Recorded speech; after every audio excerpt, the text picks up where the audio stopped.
Welcome back to another video, and once again the windy weather has seen me retreat to the confines of my car, but that doesn't stop us doing a good video. Today's video is going to be 10 perfect albums. That's right, 10 albums that for me personally have zero skips. No skips. I will happily listen to these from the first song to the last. And I've made sure that I've got my list in front of me now, and I've got a nice little mix of metal, hardcore, and punk. I was pleasantly surprised that when I was compiling my list of perfect albums, I've actually got a lot. There's actually a lot of albums I think could easily go on this list, so there will absolutely be a part 2. There's no doubt in my mind that there's going to be tons of comments for albums that I do not mention in this. I'm only mentioning 10, so I can't mention them all. So there will be a part 2. Also, thanks to everybody who has recently subscribed to the channel. It's going crazy. I can't believe it. I started this channel back in August. I've already got over 6,000 subs at this point. If I could get to 7,500 by the end of the year, that would be amazing. The way things are going, I'm actually quietly confident it will. But if you haven't subscribed already, make sure you do so. And if you don't want to, then, you know, that's disappointing, really. But anyway, for now, let's get into it. My first pick for this list has to be this album, because whenever I think of this topic, this is the first album that springs to mind. And for me, it is Mastodon, Crack the Skye. I have loved this album ever since it came out. It's 15 years old now, and I've been listening to it pretty consistently in that entire time. This album is just a tour de force. It really takes you on a journey. I know that sounds like a really cliched thing to say with albums like this, but it truly does. I actually intend to do a classic album review for this album at some point, so I'll get more into it then. But the concept of this album is absolutely insane, and the musicianship is just so next level.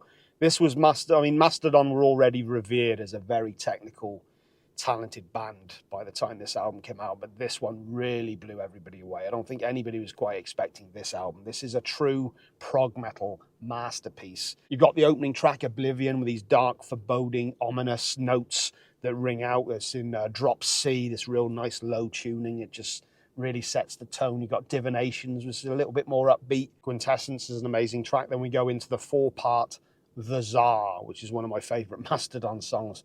Troy's bass line in it is just, oh, so damn good. Ghost of Corellia has this really creepy vibe to it. Then we go into the title track itself, Crack the Skye, with, of course, Scott Kelly doing guest vocals on. Is probably the best track that he guests on. Obviously, that won't be happening anymore, but he guested on 4 or 5 of their albums. And then we get the final track, The Last Baron, with that insane horn-like guitar section that kicks in at the midpoint. Anyone who's heard this album will know what I mean when they first heard that part of the song. It's just absolutely mind-blowing. I never tire of this album, and this is one of those albums where, should I end up hearing one of these tracks individually, say I'm listening to this playlist on random, it quite often inspires me to go back and listen to the album as a whole, which is the same for pretty much all of these albums that are on this list. My next pick is City by Strapping Young Lad. I've been listening to this album since it came out in 1997. There has not been a single year where I haven't listened to this album. I listened to this album so much. I've often joked about this album that it did something to my brain. When I first heard this back in 97, I must have listened to this easily multiple times on a daily basis, so much so that these songs are just melded into my brain now. And this is another one that I just love from start to finish. You've got the opener, Velvet Kevorkian, which then morphs into All Hell the New Flesh, which is just this explosive song of intent. This is Devon saying that he just, he's going for it. He wants it all. He's, no fear, no compromise. Incredible song. Oh My Fucking God. It's blisteringly heavy. Detox, one of my favorite songs. The breakdown section, the riff that comes in onto the breakdown around sort of 4 minutes in, is just always a joy for me to listen to. Home Nucleonics is insane. AAA is just an amazing track. Underneath the Waves is thrashy as all hell. Then we have Room 429. I think it was Cop Shoot Cop who originally did this as a cover version, but it fits within the album perfectly. And the final track, Spirituality. This one took me a while to get into, actually, the closing track. It's definitely separate to the rest of the album, but now it's just a perfect ending. It's much more open. It gives a bit more room to breathe But it's just a perfect album from start to finish, and I often listen to it just as an album. You know what I mean? And this is just, I can't see me ever tiring of this album. What, 97? What's that? It's crazy to think that this album's coming up to 30 years old, and it's still as heavy as ever, and it's still ahead of its time in many ways. There aren't many albums that I hear that excite me as much as this album. It still holds up. The production is awesome. It's a crazy album. Second pick, City by Strapping Young Lad. Perfect album. My next pick is Metallica, and I'm going with Ride the Lightning. It would have been very easy for me to choose Master of Puppets, and I think that's rightly hailed as one of the greatest metal albums ever. I don't care, but people think it's overrated. I absolutely adore that album. But the older I get, the more I find Ride the Lightning is actually possibly my favourite Metallica album. Fight Fire with Fire is a relentless start to the album with this real thrashy riff that is just so damn pleasing to hear. Ride the Lightning itself, the title track, has sort of proggier elements in it. Fight for Whom the Bell Tolls, should I say, has elements of, it's kind of got more of a hardcore stomp to it, you know what I mean? Those slow, sludgy, nice riffs, and they're just so damn good. Fade to Black is a perfect ballad. I've always loved that descending riff that comes in at the end of the song as well. Trapped Under Ice is a fucking really underappreciated Metallica song, as is Escape, which is a woefully underappreciated song. I know that this was their first stab at trying to do something commercial. I think they actually wrote this specifically more to get on the radio, but I think it's a great song. It's an amazing song, in fact. The chorus is great. Creeping Death, of course, is a masterpiece, an absolute classic in the Metallica catalogue, in the metal catalogue, actually. And the closing track, Call of Cthulhu, an instrumental song that is so cinematic in nature that whenever I listen to it, I can imagine Cthulhu rising from the sea. It's just so damn good. I love this album. It's probably my favourite Metallica album. Master of Puppets is, of course, an absolute classic, but Ride the Lightning, I think many people I hear citing this as their favourite, and I do understand why. It's a perfect album. I love everything about this album.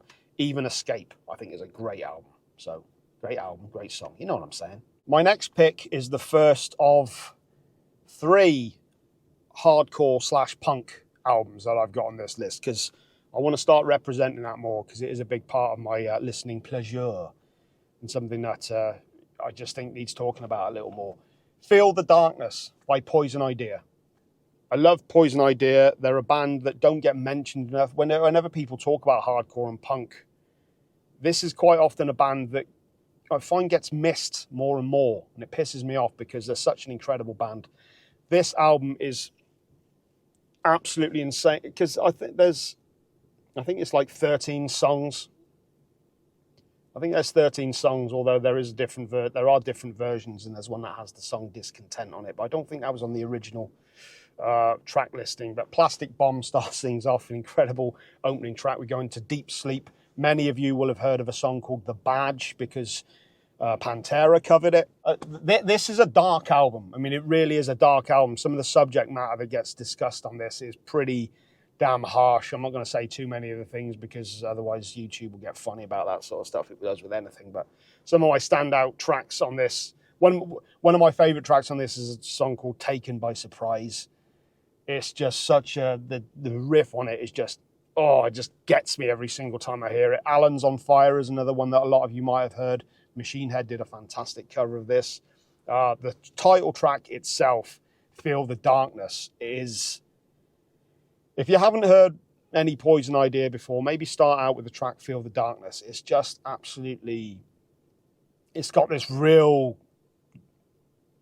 slow groove to it. It starts out with this nice bass line, and it's got a real swagger, a real attitude to it, and the subject matter for it is pretty damn horrendous. I think it was actually based on a true story, again, which I'm not going to go into.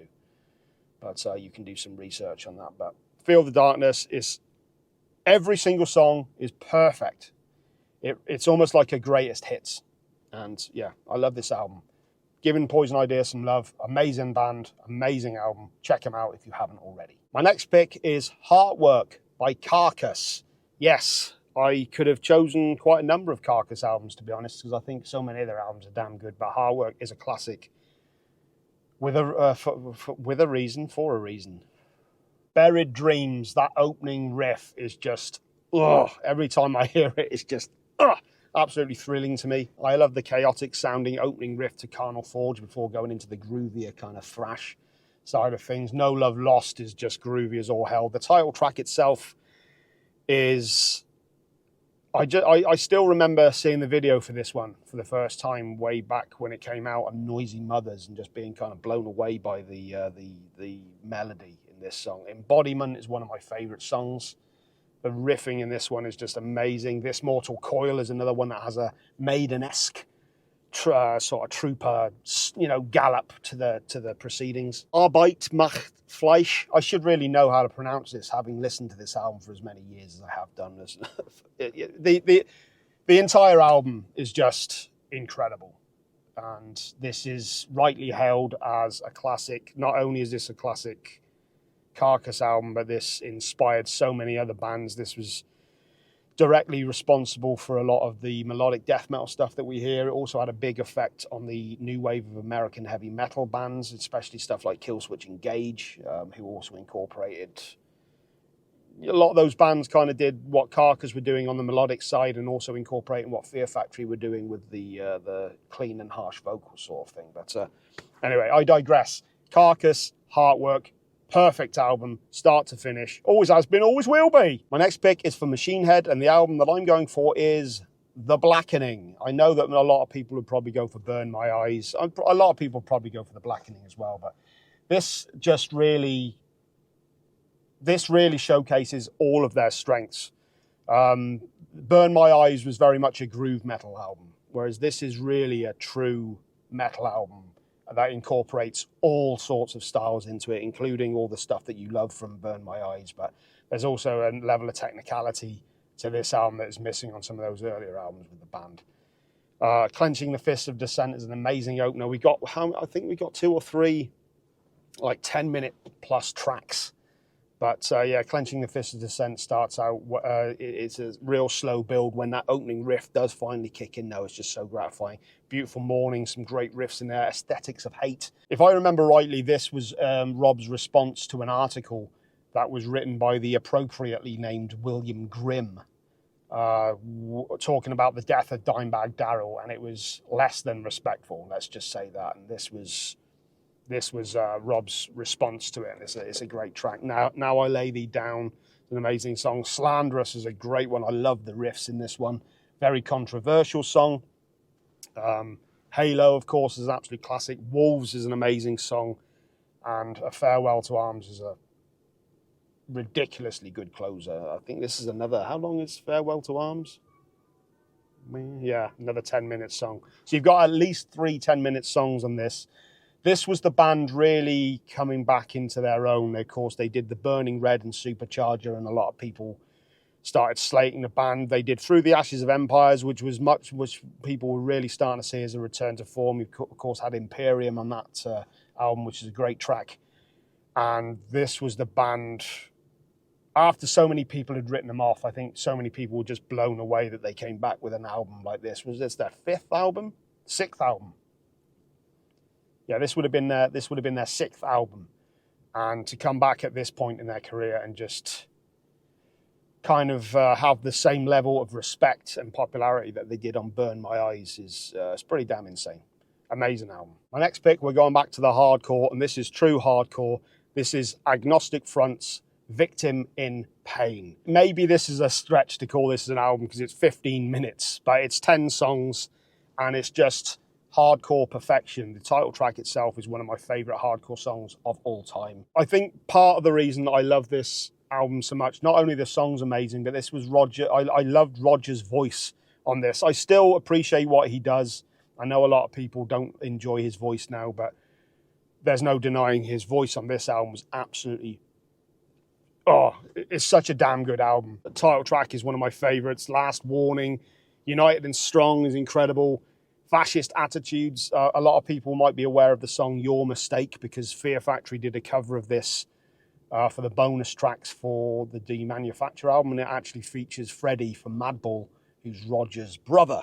And I did actually say that cover in many ways is actually possibly better than the original. And the closing track, With Time, has this almost kind of psychedelic feel to it in many ways. It's just a crazy sounding song.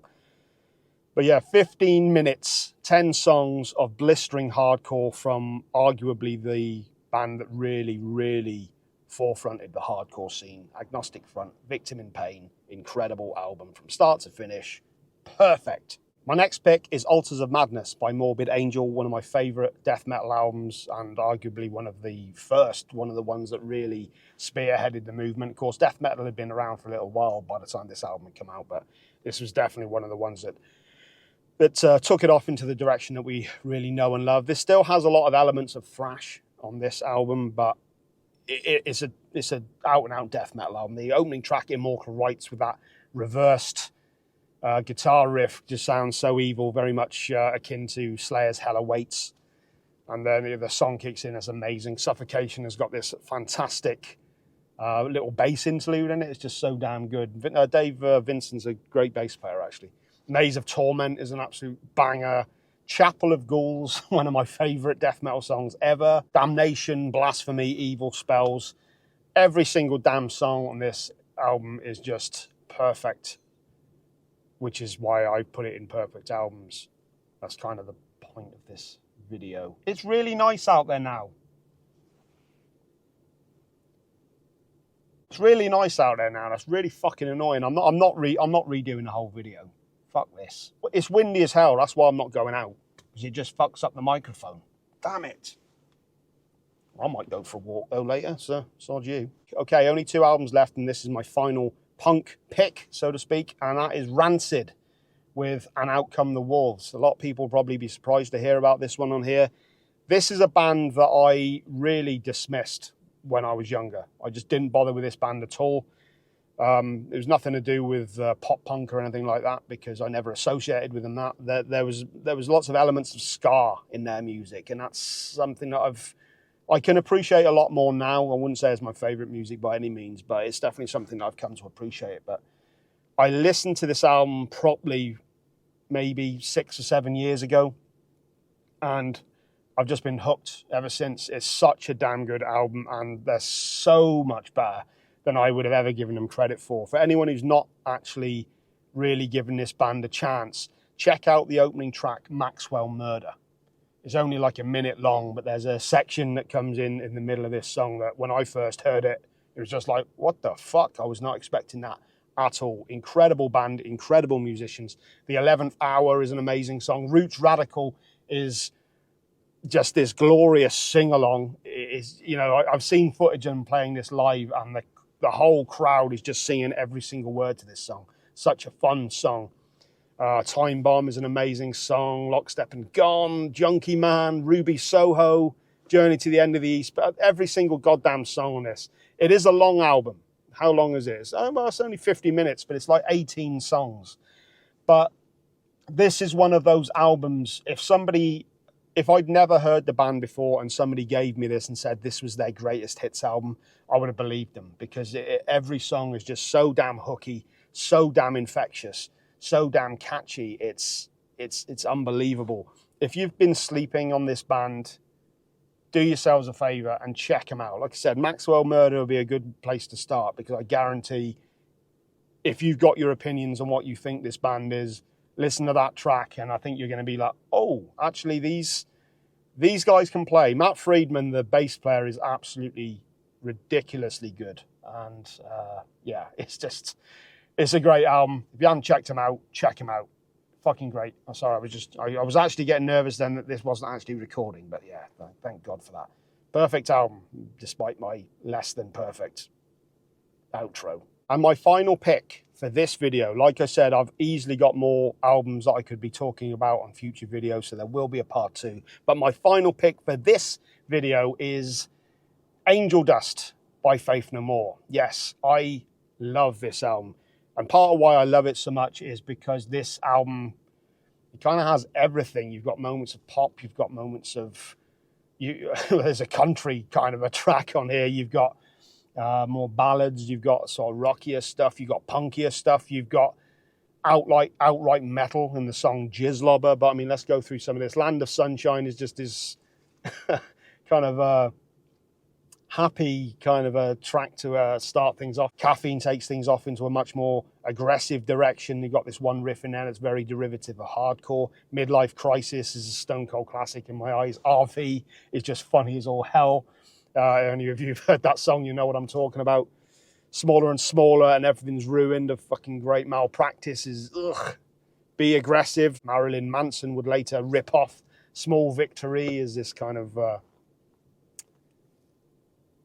had this lightweight kind of frothy kind of melody to it, but it works really well. Crack Hitler, how can you not like a song like that? Jizzlobber is just out and out metal. Fucking ridiculously heavy. Ugh, lovely song. And then you've got the theme from Midnight Cowboy. They do a cover from it. And also they finished the album with another cover track, Easy, by the Commodores. And they completely make it their own. Whenever I think of this song, it's the Faith No More version that I think of. This is just a great album. And I love its diverse nature. I love the fact that it all the songs are slightly different and there's different styles and so much going on that so many bands just wouldn't be able to do themselves. It's just a perfect album, which is why it's on this list. So that's my last pick, Angel Dust by Faith No More. Of course, there will be tons of albums I missed, and there's going to be loads of albums that you guys want to talk about, so make sure you leave your thoughts in the comments. I don't know if I'm going to have another video out before Christmas now. So if I don't, in fact, I'm not going to say have a good Christmas, but I might see it before. Yeah, how's that? I don't know. There might be another video, there might not, but either way, thank you all yet again for subscribing. As I said, I'm very confident that I'm going to hit 7,500 subscribers before the end of the year. The way things are going, it's absolutely insane how quickly the channel's growing. But thank you to everybody who's subscribed, everybody who's commented. It really means a lot. And apologies to anybody who I haven't answered. So many comments have been coming in. Sometimes they just get lost, and sometimes I just haven't had the time to really go back and answer them. So apologies for that. But yeah, there we go. So I hope you enjoyed the video, and leave your comments, leave your thoughts, leave your picks. And I'll see you on the next one, whenever that may be. Catch you later. Bye, bye, bye, bye, bye.